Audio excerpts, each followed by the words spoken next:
आज की इस क्लास में मैं जोगेंद्र कुमार आप सभी का स्वागत करता हूं। आज हम प्रश्नावली 5.1 की प्रश्न संख्या 12 को हल करेंगे। ये इस अध्याय की वीडियो का पार्ट नंबर 8 है। इससे पहले 7 पार्ट बन चुके हैं। यदि आपने वह नहीं देखे तो प्लीज़ उन्हें जाके जरूर देख लेना। अब देखिए प्रश्न नंबर 12। निम्नलिखित में से प्रत्येक में कोण एक्स वाई एवं जेड के मान ज्ञात कीजिए। यह बहुत महत्वपूर्ण प्रश्न है। ये कंपटीशन में, प्रतियोगी परीक्षाओं में भी आता है। अब आइए देखिए इसके पार्ट फर्स्ट और सेकंड दिए गए हैं। फर्स्ट में क्या कहा है उसने, दो रेखाएं हैं और उनमें कोण बने हुए हैं। तो इस प्रकार के कोण को हम क्या कहते हैं, हमने इससे पहले वीडियो में आपको बहुत अच्छी तरह से समझाया हुआ है। जब दो रेखाएं एक दूसरे को क्रॉस करती हैं तो उनके बीच में जो कोण बनते हैं उन्हें हम ऊर्ध्वाधर सम्मुख कोण, वर्टिकली अपोजिट एंगल क्या बोलते हैं, वर्टिकली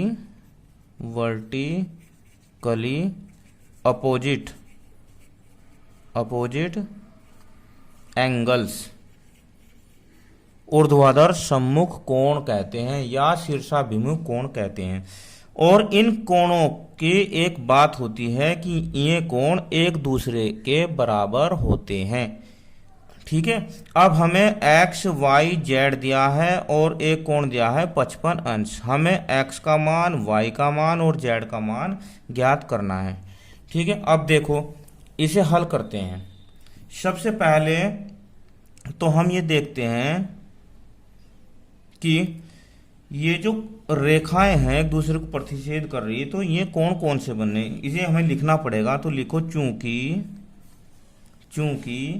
दी हुई रेखाएं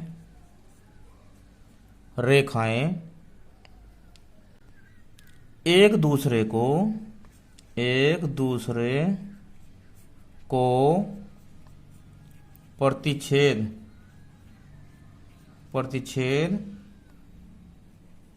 करती है, इसलिए जब ये एक दूसरे को प्रतिच्छेद कर रही है तो x का मान बताइए, क्योंकि ये ऊर्ध्वाधर सम्मुख कोण होंगे तो x बराबर होगा 55 के, इसलिए x बराबर 55 अंश। ये बात आपकी समझ में आ गई। x बराबर 55 अंश हो गया।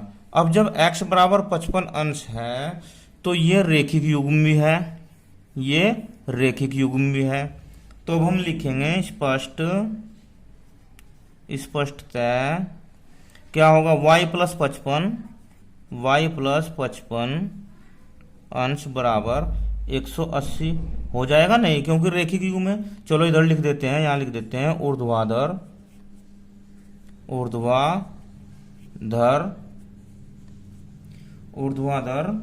सम्मुख कोण, ये लिख देते हैं सम्मुख कोण।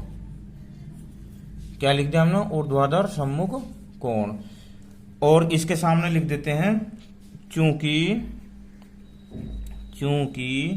कोण 55 अंश और y रैखिक युग्म के कोण है, क्योंकि रैखिक युग्म के हो गए ना कोण, युग्म के कोण हैं।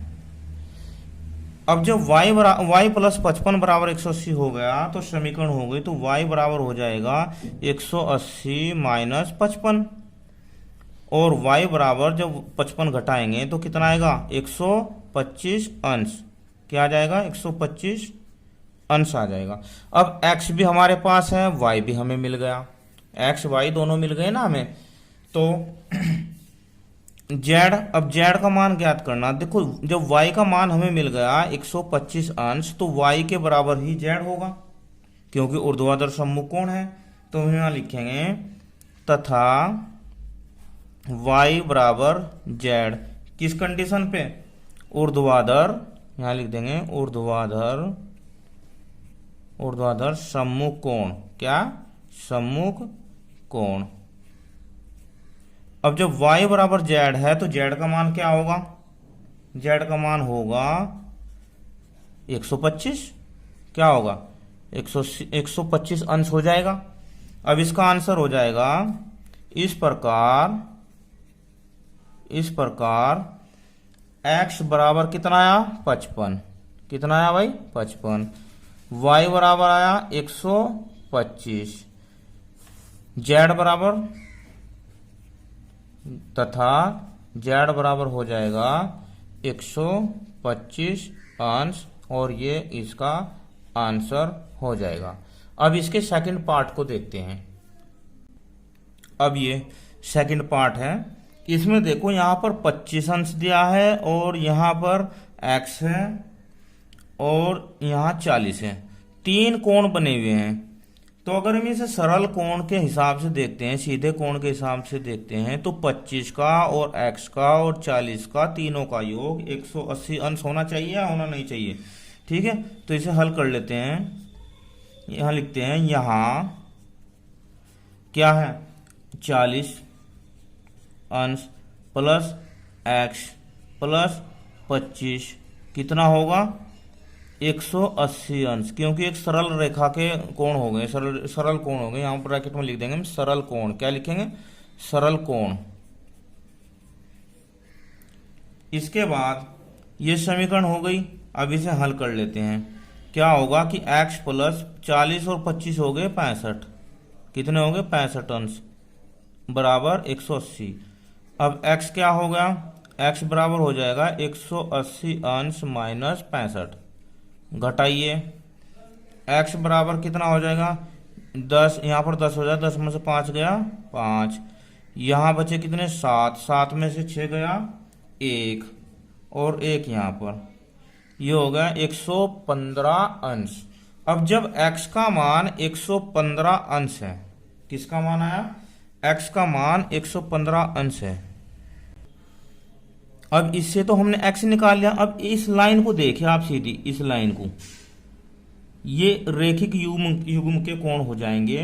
तो यहां लिखेंगे और एक और बना लेते हैं, और y प्लस 40 अंश बराबर कितना होगा 180। क्यों, यहां पर लिख देते हैं रेखिक युग्म के कोण, रेखिक युग्म के कोण। अब y बराबर कितना हो जाएगा, y बराबर हो जाएगा 180 माइनस 40। इसके बाद y 180 में से 40 गए, ये हो गए 140 अंश। अब हमारे पास x भी आ गया और y भी आ गया। हमें निकालना क्या है z। क्या निकालना z। अब z को तीसरी इस लाइन से देखते हैं, इस लाइन से। किससे देखते हैं, इस लाइन से। जब इस लाइन से देखेंगे तो हम लिखेंगे तथा क्या लिखेंगे y प्लस z बराबर 180। ठीक है, y और z का योग हो जाएगा 180। ये भी रेखिक युग्म के ही हो जाएंगे, रेखिक युग्म, इतना भी लिख सकते हो आप। ठीक है, अब z बराबर क्या हो जाएगा बताओ, z बराबर हो जाएगा 180 माइनस y, इधर चल जाएगा y माइनस हो जाएगा। z बराबर हो गया 180 और y का मान क्या है 140, कितना है 140। तो इस तरह z बराबर हो जाएगा 180 में से 140 गया, बच गया 40। अब हमने x भी प्राप्त कर लिया, y भी प्राप्त कर लिया, z भी प्राप्त कर लिया। तो अब हम लिखेंगे इसलिए x बराबर 115 अंश, कितना 115, y बराबर 140 तथा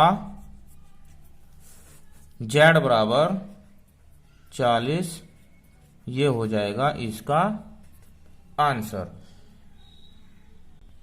वीडियो कैसी लगी मुझे कमेंट में जरूर बताना। धन्यवाद, आपका दिन शुभ हो।